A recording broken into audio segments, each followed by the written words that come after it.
So Liam, what are the big issues for this election coming up here for Leichhardt? I think getting a member who is actually engaged in the community again, someone who actually can interact with the people. I think that we've lacked that over the last 3 years. We've got a sitting member at the moment who is completely out of touch, someone who doesn't really engage himself acutely with the community anymore, and someone who is defined by the image of his leaders, his political leaders, his heavyweights, the likes of Julia Gillard and Kevin Rowe. So what do you see the big issues that are facing Cairns in our region? We've got a big issue with tourism here. Cairns is obviously very much I guess you could say a two-lane economy. We've got tourism and we've got construction. Construction being the byproduct of the first. So we've got to get Cairns back online with tourism first and foremost. And second is then of course construction. I think that the likes of this cultural centre that they're building in town here, it is a nice short-term vote grab, but it doesn't really equate to much more than that. I think and we have an economy up here. I think has 30% of it based in the construction industry. You take away the stimulus for the construction, i.e. tourism, and you're back to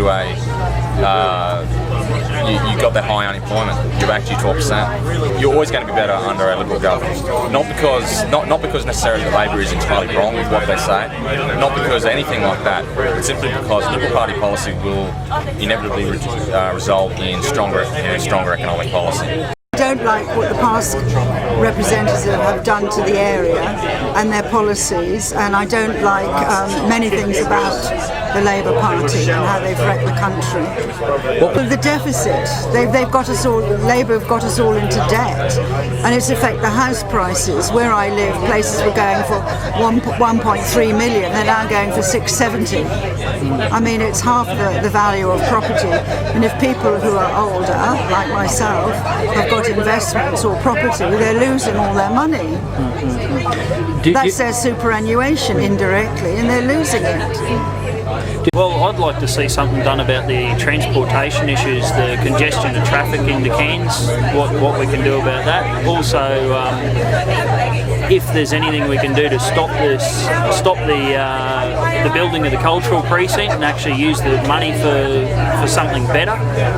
In particular, like I saw Warren Inch's ideas in the paper earlier in the week and thought if they can get the funding for them, they're quite good ideas and things that would benefit the community probably better than a cultural precinct. Small businesses failed at a much faster rate over the last 3 years in Cairns than what I have seen in any other time in the 7 years I've been here.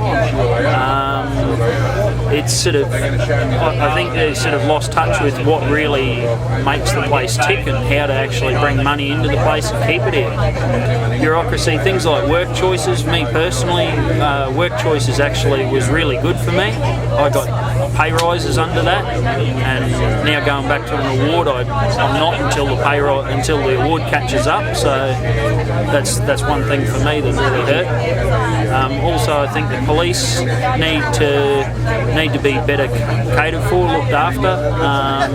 They're not really able to do their jobs properly, and there's sort of probably not enough of them really. I live in Manura, which is a pretty bad part of town. There's a lot of crime every night just about in my neighbourhood, so for me that's something that really affects me. Good.